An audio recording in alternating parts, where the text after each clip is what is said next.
بارزانی و بزوتنەوەی ڕزگاری خوازی کورد. نووسینی مەسعود بارزانی.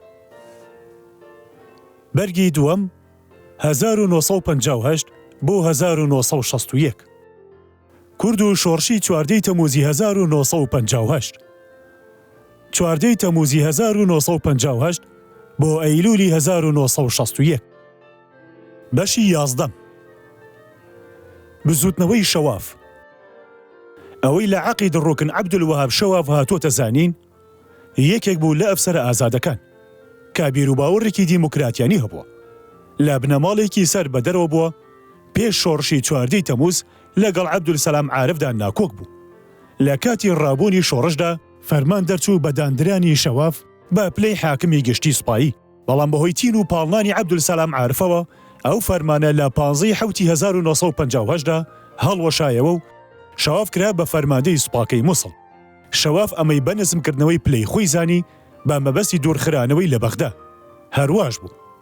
شەواف چوو بۆ سەر فەرمانە تازەکەی، بەڵام لە داخە لێوی خۆی دەکرۆشت. ئایژوک و ئەفسەرە ئازادە هاوکارەکانی داخی دڵی خۆی شاردەوە. لێرەدا پێویستە ڕێزی ئەندامانی لێژنەی بەرزی ئەفسەرە ئازادەکانمان لە بەرچاو بێ کە لەو ڕۆژانەدا زۆریان لە عەبدولکەریم قاسم و لە عەبدولسەلام عارف قبوڵ کرد و بەرژەوەندی وڵاتیان خسە ژووری بەرژەوەندی تایبەتی خۆیانەوە. ئەم گرەیە لە دڵی شەوافدا هەرمایەوە و بیری لە هەڵکەوتێک دەکردەوە تۆڵی خۆی لە عەبدولسەلام عارف و عەبدولکەریم قاسم کاتەوە. زۆری نەخەیەند عەبدولسەلامیش لە هەموو پایەکانی خۆی دابەزێندرا و دوورخرایەوە. بەڵام عەبدولکەریم لە فەرمانەکەی پێشووی لە مەڕ شەواف پاشگەز نەبووە و نەیهێنایەوە بەغدا کە لێپرسراوێکی سەرکردایەتی بداتێ.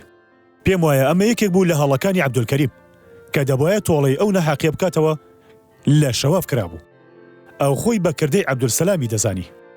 پاش پەرەستەندنی زۆرانێ لە نێوان نەتەوە خوازەکانی عەرەب و عەبدولکەریم قاسمدا بەعسیەکان و نەتەوەیەکانی عەرەب هەڵوێستی شەوافیان خۆستەوە و لێی کۆبوونەوە و دنیایان دەدا بزوتنەوەیەک دژی عەبدولکەریم قاسم بکە. شەواف ڕازی بوو بە پاڵپشتی بەعسی و نەتەوەیەکانی تر و هەندێک لە سەرۆک هۆزەکانی کورد و عەرەب نەخشەی بزوتنەوەی بکێشێ. ئەمانە تاقە پەیوەندی نێوانیان ڕقێک بوو لە عەبدولکەریم قاسمیان هەڵگرتەبوو. جگە لەوەش سەرۆک هۆزەکان بەتەما بوون یاسای چاکردنی کشت و کاڵ بوەستێنرێ کە دەسەڵاتی دەرەبەگایەتی و چەوساندنەوەی جوتیارانی کەم دەکردەوە. کۆماری عەرەبی یەکگرتووش پاش نێوان تێکچوونی لەگەڵ حکوومەتی عێراقدا چالاکانە دژی عەبدولکەریم قاسم کاری دەکرد و جڵەوی بۆ عەبدولحەمید سەڕاجی سووریایی شل کردبوو تا هەموو یارمەتیەک بۆ شەواف بنێرێ و یارمەتی جوڵانەوەکەی بدە کە ئەمە دەستێ وەردانێکی ئاشکرا بوو لە کاروباری ناوخۆی عێراقدا. شەواف گیرانی کۆنگرەی ئاشتی خوازانی لە مووسڵ ڕۆژی 5 1959 بە هەلزانی چونکە ئەو کۆنگرەیە هەستی ئاینی و نەتەوەیی بەشێکی زۆری لە خەڵکی مووسڵ سەڵ کردبوو. شەواف ڕۆژی 8 1959 بزوتنەوەکەی خۆی جاردا کە پشگیری عەبدولحەمید سەڕاج وەزیری ناوەخۆی سووریاشی لەگەڵدا بوو. بەڵام ئەم بزوتنەوەیە 24 سەعات پتر نەژیە. بۆ ڕۆژی دووەم شەواف لە بارەگاکەی خۆی داکوژرا و ئەفسەرەکانیشی ئەوەی دەرچوو ڕایان کرد بۆ سووریا. شەواف لە یەکەم ڕۆژی جوڵانەوەکەیدا ئەو کەسانی پێی وابوو لایەنگری قاسمەن لە ئەفسەرەکانی گرتنی و گەلێکیشی لە شارستانیەکانی نەیاری خۆی گرت. ئەفسەرەکانیشی ژمارەیەکیشیان لەوانە کوشت کە گیرا بوون. یەک لەوانە کامل قەزانچی بوو. دوای کوژرانی شەواف کە ئەفسەرانی سەر بە عەبدولکەریم قاسم لیوای 5 و شاری مووسڵیان کەوتەوە دەست. دەستەی بەرگری میلی سەر بە حیزبی شیوعی کردەوەیەکی تۆڵەی زۆر دڕندانیان دژی خەڵکی مووسڵ پیشاندا. لقی پارتی دیموکراتی کوردستانیش لە مووسڵ هاوکاری کردن و لەگەڵ چەکدارەکانی هۆزەکان ڕژانە ناو مووسڵەوە. شۆڤێنیەکانی عەرەب ئێسەش ئەو کردەوە نامرۆیانێ مووسڵ پاش کوژانەوەی هەرای شەواف داخەنە ئەستۆی پارتی و بارزانیەوە وەکو بڵێ ئەم شتانە لە ڕووی نەخشەوە بوو بۆیە پێویستە ڕاستیەکان ڕوون بکرێتەوە. پیاوەکانی شەوافیش لە کوشتن و جەزرەبە و دەستدرێژی لەگەڵ هەر کەسێکدا کە بەرهەڵستی ئەوانی کردبێ کۆتایان نەکرد. ئەفسەر و سەربازە کوردەکانی لیوای 5 زۆر ئازاردا. وەک دەزانین بارزانی و پارتی و گەلی کورد هەمووی لەگەڵ عەبدولکەریم قاسمدا بوون. بێگومان لەو ڕۆژەدا نە بەرژەوەندی گەلی کورد و نە بەرژەوەندی گەلی عێراق لەوەدا نەبوو عەبدولکەریم قاسم لەناو بچێ. کورد پارێزگاری عەبدولکەریم و شۆڕشی چواردەی تەمووزیان کرد و چاکیان کرد. لەو ڕۆژەدا ئەو کارە ڕاست بوو. ئافسەر و سەربازە کوردەکان دەورێکی باشیان نواند لە دامرکاندنەوەی هەرای شەواف لە ناو بارەگای لیوای 5دا بڕوانە بەڵگەی ژمارە 40. پاش لە ناوچوونی شەواف ئەو کردەوانی کوشتن و بڕین و ڕاکێشان کە لە مووسڵداکران هەرگیز بە ئاگاداری هەموو سەرکردەکانی پارتی دیموکراتی کوردستان نەبوون.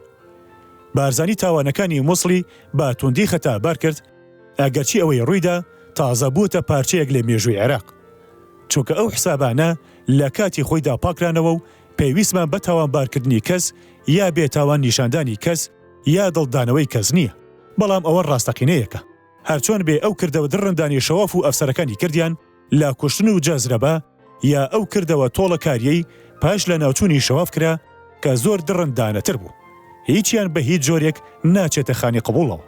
ئەو کردەوە تۆڵە کاریانەی بوونە هۆی لێکترازانی عەبدولکەریم قاسم و حیزبی شیوعی کە بەشی زۆری تاوانەکانی بەسەردا بڕا، وەکو کردەوە هەرزە کارانەکەی بەرگری میلی با سەرکردایەتی عەبدوڕەحمان قەساب و عەدنان چلمێران بە تایبەتی ئەو کوشتارەی لە دەمەلماجەدا کرا ئارەقەی تەریقی دەخاتە سەر ناوچەوان.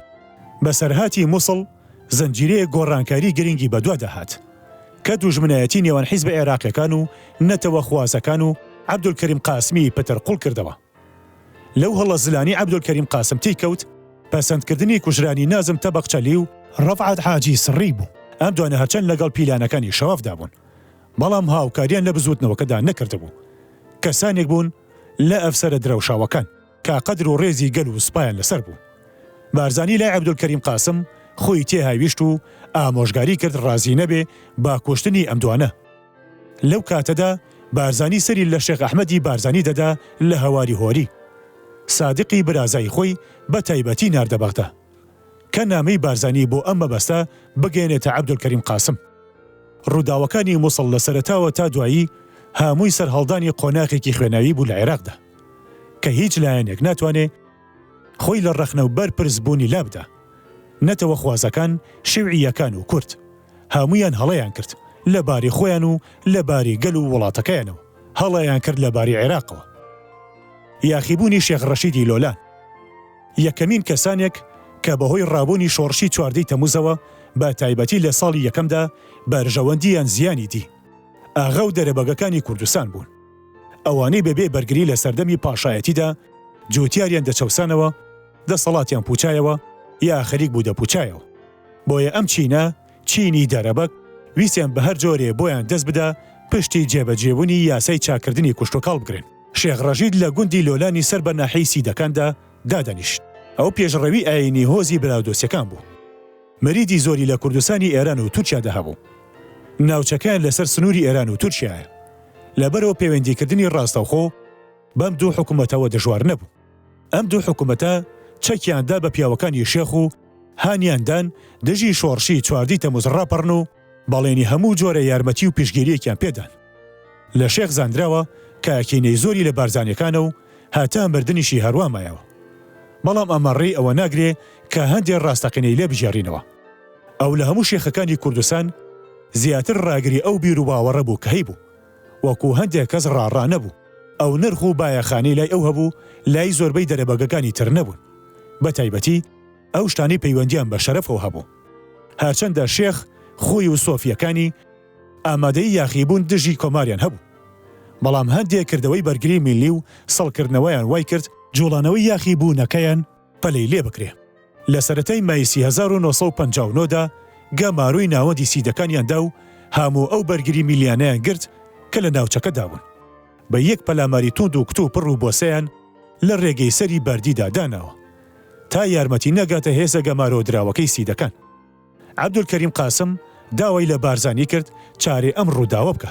بارزانی بە پەلاخۆی گیان دەڕەواندز و با 2 ڕۆژ نێزیکەی 1000 چەکداری بارزانی کۆ کردەوە و ئەوەندەشی لە چەکدارەکانی پارتی دیموکراتی کوردستان لە ناوچەکانی تر کۆ کردەوە و توانی لە ماوەی 2 ڕۆژدا دەست بەسەر ناوچەکەدا بگرێ. شێخ ڕەشید خۆی و پیاوەکانی ڕایان کردە ئێران. حکوومەتی ئێران با گەرمی لە شنۆ پێشوازی لێکردن.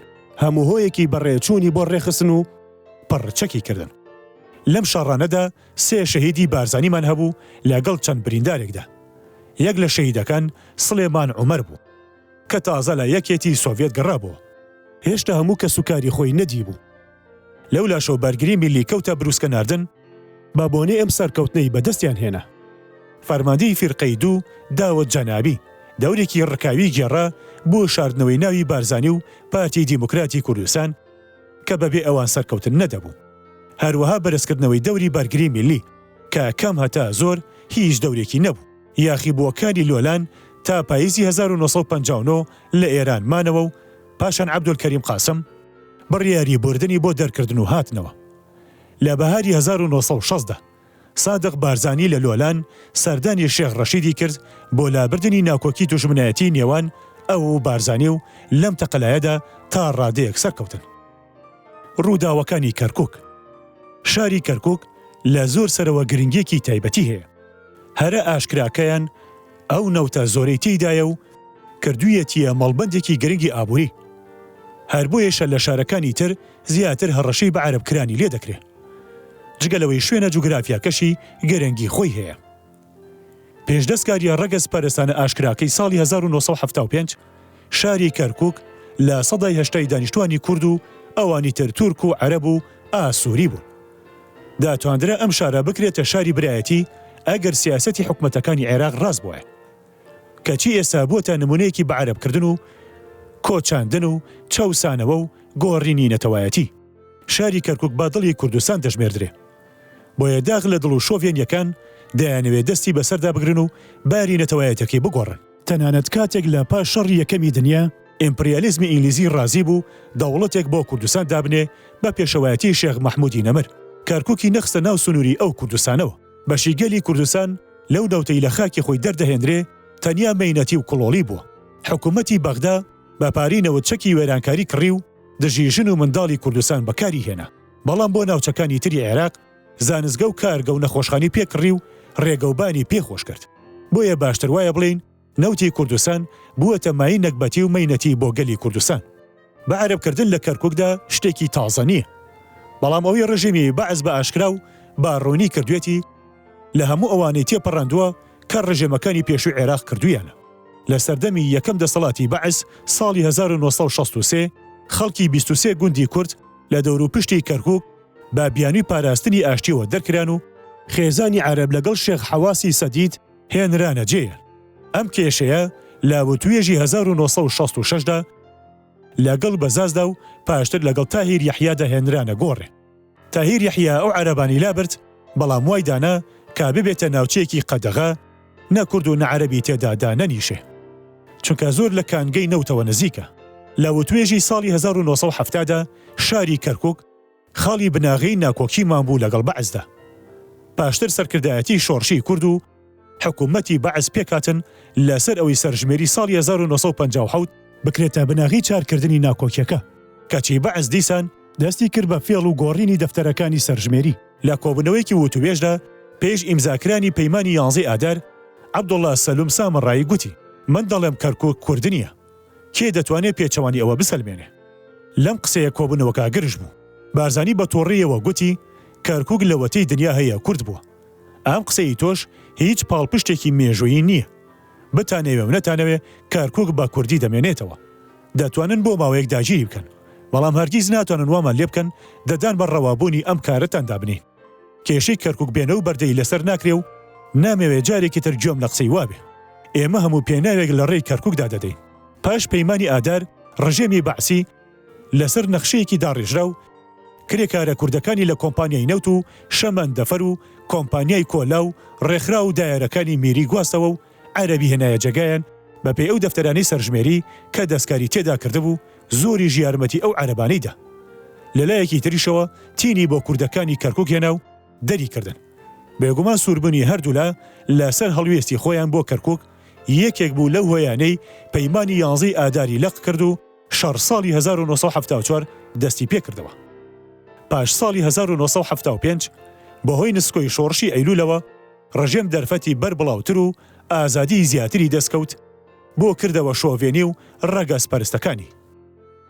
ئیدی بە گۆڕینی نەتەوایەتی و کەرکووکەوە نەوەسا پەلی بۆ ناوچەکانی تری کوردستانیش هاوێشت. ڕەنگە ڕژێم وابزانێ لەم تەقەلا گڵاوەیدا سەرکەوتووە کە گەورەترین زیانی لە پەیوەندی چارەنووسی کورد و عەرەبدا.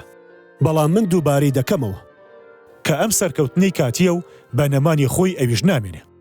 مێژوو بۆی سەلماندین کە فەرمانڕەوا نامێنن، بەڵام گەلان دەمێننەوە، بە تایبەتی ئەگەر ئەو فەرمانڕەوایانە زاڵم و ڕەگەسپەرست بن. ئامۆژگاریم بۆ هەموو کوردێک و بۆنەوەی دواڕۆژ ئەوەیە کە بیهێننەوە یاد و لە بیریان نەچێ ڕژێمی بەعز بۆ کەرکووک و زۆر ناوچەی تری کوردستانی با عەرەب کرد تەنیا لەبەر ئەوەی بە چاوی ڕەگەز پەرستانی کوێرەوە دەڕوانێ. پێویستە لەسەریان بە هەموو هێزیانەوە خەبات بکەن بۆ نەهێشتنی بە عەرەبکردنی کوردستان. بەڵام هەبوونی کەمایەتی تورکمان لە کەرکووکدا ڕاستیەکە نابێ خۆمانی لێ ببوێرین. باتەنیش ئەو کەمایەتیەوە کەمایەتی ئاسووریش هەیە. ناوچەی حەویجە هەندی عەرەبی تێدایە کە لە سەردەمی مەدحەت پاشادا لە ناوەڕاستی سەدەی ڕابردوودا هاتوونەتە ئەوێ. زۆر جار بەرگوێمان دەکەوێ یا دەخوێنینەوە. گوایە تورکمان لە شاری کەرکووکدا و لە هەندێک قەزای سەر بە کەرکووک زۆربن. نامەوێ پیلە لەسەر ئەم خاڵە بکەم کە ئەوەندەی ئەرد و ئاسمان لە ڕاستیەوە دوورە. با بڵین ئەمە ڕاستە، خۆ دەبێ بزانین کەرکووک لە خاکی کوردایە نەک لە خاکی تورکدا. ئێمە دەدان بە مافەکانی برا تورکەکانماندا دەنین وەکو کەمایەتێکی نەتەوەیی کە نابێ مافەکانی و مافی کەمایەتەکانی تریش لەبیر بکرێن. دەسەڵاتی کۆمپانیای نەوتی IPC گاڵتەی پێ ناکرێ چەند کاریگەر بووە لەسەر دەستە قسە ڕۆیوەکانی تورکمان، کۆنسوڵی تورکیش لە کەرکووک هەروە. ئەمانە دابوونە پێکێنانی گیر و گرفت لە نێوان تورکمان و کوردی کەرکووکدا. تۆرانیەکانیش بەڕابەرایەتی کۆمپانیای IPC و تورکیا دەورێکی زۆر خراپیان دەبینی لە سەڵکردنی کورد، چونکە ئەو تۆرانیانە پلەی بەرزیان لە ناو سوپا و دەستگاکانی تردا هەبوو. هەرچەندە پاش شۆڕشی 14 تەمووز دەسەڵاتی تۆرانیەکان کەس بوو، بەڵام هێشتا بەشی ئەوەندەیان هەبوو کوردی پێسەڵ بکەن. بۆ نمونە کاتێ بارزانی بۆ سەردانی بارگەی فیرقەی دوو لە تشرینی 1958 لەیانەی ئەفسەران دابەزی بوو، ئەفسەرێکی تۆرانی ناوی هیدایەت ئەرسەلان بوو. بۆمبایەکی کاتی لە ناو ئەو هەلیکۆپتەرەدا نابووەوە کە بارزانی سواری دەبوو، بەڵام بەهۆی زانینی ئەفسەرێکی کوردەوە ئەم پیلانە سەری نەگرت. پاشتر ئەو ئەفسەرە تۆرانیە کە زانی پیلانەکەی ئاشکرا بووە لە داخاندا دڵی لە کار کەوت و گیانی دەرچوو. کاتێ ئەم هەواڵە بەناو کەرکووکدا بڵاو بووە نێزیک بوو کارەساتێکی خوێناوی بقەومێ، بەڵام پێشی گیرا و هیچ ڕووی نەدا. بە بۆنەی یادی یەکەم ساڵی شۆڕشی 14 تەمووزەوە شاری کەرکووکیش وەکو شارەکانی تری عێراق خۆی ساز کردبوو بۆ ئاهەنگی ئەم ڕێکەوتە پیرۆزە، بەڵام بەداخەوە پیاسەی خۆشی و شادی گۆڕا بەڕێکردنێکی خوێناوی پڕ لە داخ و خاڵێکی ڕەشی خستە سەر مێژووی برایەتی کورد و تورکمان. دەسەڵات لە دەست هەموو لە یەک دەرچوو. شارەکە بوو بە مەیدانی شەڕی ڕاستەقینە. فەرماندەی فیرقەی دوو داوت جەنابی لە جیادی کوژاندنەوەی ئاژاوە کە ئەرکی خۆی بوو، ئاگری هەراکەی تیشتر کرد. جڵەوی بۆ سەربازەکانی فیرقەی دوو ئەندامانی بەرگری میلیشیل کرد تا چی دەکەن بیکەن. لە قیسی پارتی دیموکراتی کوردستانیش لە بەجێهێنانی ئەرکی سەرشانی خۆیدا بۆ کوژاندنەوەی ئاگری ئاژاوە سستی نواند. پیاوە قسە ڕاواکانی تورکمانیش هەروە، بۆیە ئەوەی ڕوویدا قەومە. هەر ئەوەندەمان پێ دەکرێ بڵین لە هەموو شوێن و لە گشت کاتێکدا پێویستە بربەرەکانی بیری شۆڤێنی و ڕەگەزایەتی بکرێ. گەلی کوردیش لەم ڕێگەیەدا دەبێت لە پێشەوە بێ، چونکە زیانی ئەم جۆرە بیرانە لە هەموو کەس باشتر دەزانێ. پێویستە بیری دیموکراسی لە ناو کۆمەڵی کووردا ڕیشە داکوتێ. ژینی برایەتی لەگەڵ نەتەوەکانی تردا لە هەموو شتێ پێویسترە.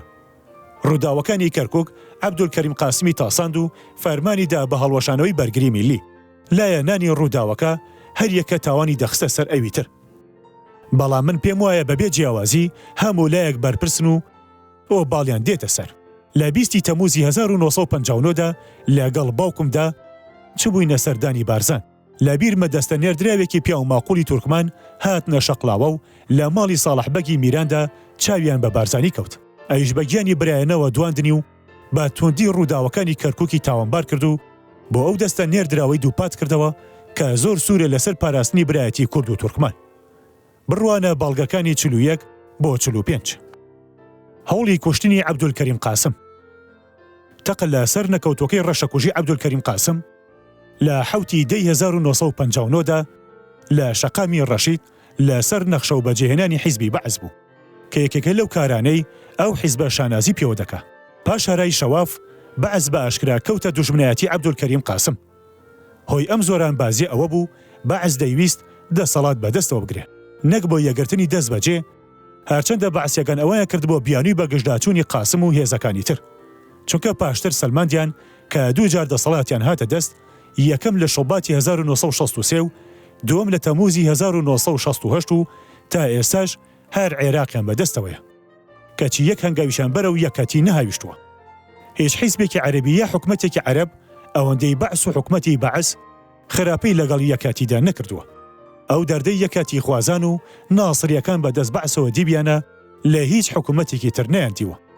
ئەو کاتانی عەبدولکەریم قاسم بە شەقامێک لە شەقامەکانی بەغدادا دەڕۆژ، خەڵک لە هەردوو بەری شەقامەکەدا ڕاوەستان، چاپڵیان لێدەدا و بانگیان بە ژیانی دەدا. ترۆمبیلەکەشی ترۆمبیلێکی پاسەوانی لەگەڵدا بوو.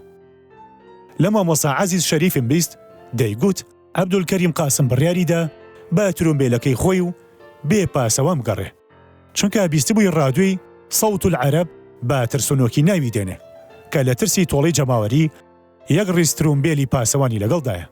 وەکو مامۆستا عەزیز شەریف بۆی دەچوو، سکرتێری عەبدولکەریم قاسم جاسم عەزاوی کە خۆی دوژمنی عەبدولکەریم بوو وای ئامۆژگاری کردبوو، گوتی من بە عەبدولکەریمم گوت گوێنە داتە ئەو شتانی سەوت العەرەب بڵاوی دەکاتەوە، بەڵام ئەو نەیبیست و کەوتە ئەو چاڵەوە کە دوژمنانی بۆیان هەڵکەندبوو. کاتی ڕوودانی ئەو تەقەلایە پارتی دیموکراتی کوردستان لە پاش کۆنگرەی چوارەم خەریکی دەنگدان بوو بۆ هەڵبژاردنی لێژنەی ناوەندی. بارزانی و سەرکردەکانی پارتی و خەڵکی کوردستان هەرچی لە دەستیان هات کردیان بۆ پاراستنی شۆڕشی 14 تەمووز لەو کاتەدا. ئەوانی ئەو کارایان کردبوو یان دەستیان تێدا بوو، بەشێکیان گیران و هەندێکیشیان ڕایان کرد بۆ سووریا و میسر کە یەکێک لەوان سەدام حسێن تکریتی بوو. لە کاتی وتوێژی 11 ئاداری 1970 سەمیر عەزیز نەجم چۆنێتی تەقەلای کوشتنی عەبدولکەریمی بۆ جێڕامەوە کە خۆیشی یەکێک لەوان بووە و لەو ڕووداوەدا ئەو سەدام بریندار کراون و عەبدولوەهاب غرێری هاوکاریان بە گولەی هاوڕێیەکانی خۆی کوژرابوو. بەعز نەگەیشتە ئەو ئامانجەی کە لە ناوبردنی عەبدولکەریم قاسم بوو، بەڵام لە جیاتی ئەوە لە یانگری هێزە نەتەوەیەکان و دوژمنانی عەبدولکەریمی بۆ لای خۆی ڕاکێشا. جگە لەوە هاڵوێستی تاوانبارەکان لە کاتی دادگای کرانیان لە دادگای گەلدا ڕۆژی 26 دوانزی 1959 هێجگار ئازایە نەبوو بە جۆرێک ئافرینی دۆست و دوژمنانی ڕاکێشە. بەڵام زۆربەی هەرە زۆری ڕۆڵەکانی گەلی عێراق و حیزب و هێزە نیشتیمانی و دیموکراتیەکان ئەو تەقەلایە ڕەشەکوژیان تاوانبار کرد و دڵسۆزی خۆیانیان بۆ عەبدولکەریم قاسم و شۆڕشی 14 تەمووز دەربڕی. لە پێچەوانەکانی قاسم ئەوە بوو کە ئەو فەرمانی هەڵواسینی دادگای گەل بەسەر تاوانبارەکانی دادا بوو ئیمزای نەکرد، کاچی بڕیاری کوشتنی تەبەقچەلی و ڕەفعەت حەجی سڕی مۆر کرد.